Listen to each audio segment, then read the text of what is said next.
તેના ઘેર આલવાનો નિયમ એક મતલબ કાનૂનમાં અને તો પ્રધાનમંત્રી આવાસ કહેવાય. મતલબ જો આપણે ગરીબોન કઈના ઘેર ને વે ભાગીલોટ આપણો વે તેને મદદ આલતા આગળ જો પ્રધાનમંત્રી ઇન્દિરા ગાંધી આવાસ હતો તે તેની વખતમાં 70,000 રૂપિયા આલતા હતા.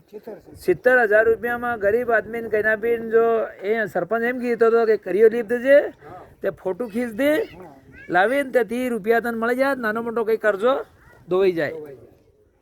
એટલો ફાયદો કરતી કોંગ્રેસ પાર્ટી તે તેના આદમી થયું. તો આજ પ્રધાનમંત્રી આવાસ કરીને નરેન્દ્ર મોદીએ જો આવાસ યોજનાની રાશિ 1,20,000 રૂપિયા લે, પણ 1,20,000 રૂપિયામાં શું કરવા કે સલે ભરવા કે 1,20,000 રૂપિયામાં સલે ભરાઈ જાય. આગળ ભણાવતા આધું રહી જાય તે નોટિસ આવે એમ કે રૂપિયા યા તો તમે ઘેર છેલ્લે ભરો ને છેલ્લે ભરા રૂપિયા પાછા જમે કરો. આગળ રૂપિયા બી જમા પાછા નહીં કરો તો તમારા ઉપર કેસ બની જાય. એવી ધમકી આલીને ઘેરામ બનાવડે તો ઘેરામ નહીં બને તો પછી શું કરે તી ધણી કે નાનો ટુકડો કીધો બી વેચે કરીને એટલે કંઈ બી કરીને તો ઘેર ભણાવે. મતલબ કરજો થયો કે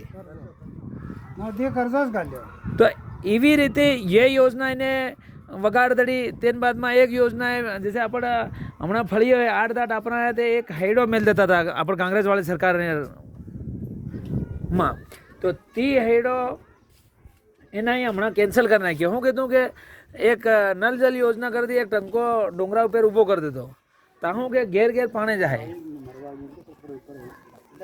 ઘેર ઘેર પાણી જાય એમ કે આપણે ડોંગરા ડોંગરીમાં ઘેરા આપણે ઘેર ઘેર પાણી જાય. એ રૂપિયા એને ગલત વાપર્યા કે નહીં વાપર્યા? આજ કરોડો રૂપિયા એટલો રૂપિયો એ હર ઘેર અગર હેડો મેળ દેતો તો બી બિલ બી નહીં ભરવું પડતું. વગર બિલ હું આપણે ત્યાં ઘેર પાણીની સુવિધા થઈ જતી.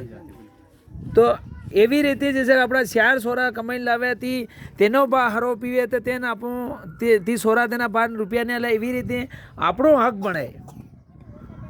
આપણો જો હકનું જો આવતું હતું તો એને ગલત ઉપયોગ કરીને એનું આપણું ધન મતલબ નષ્ટ કર્યું. આપણે દેશનું જો ધન આપણે ગરીબો હારું આવતું તો નષ્ટ થયું. તેના કારણે આપણે એને વોટ નહીં આલવો.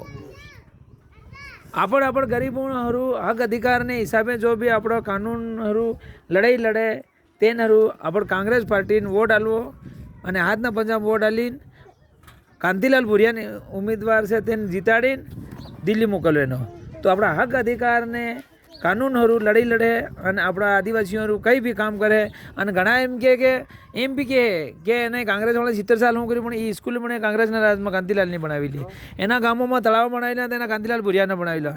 એના ગામોમાં કઈથા બી રોડ કાઢેલા કાંતિલાલ ભુરિયાના કાઢેલા, કોંગ્રેસ સરકારના કાઢેલા.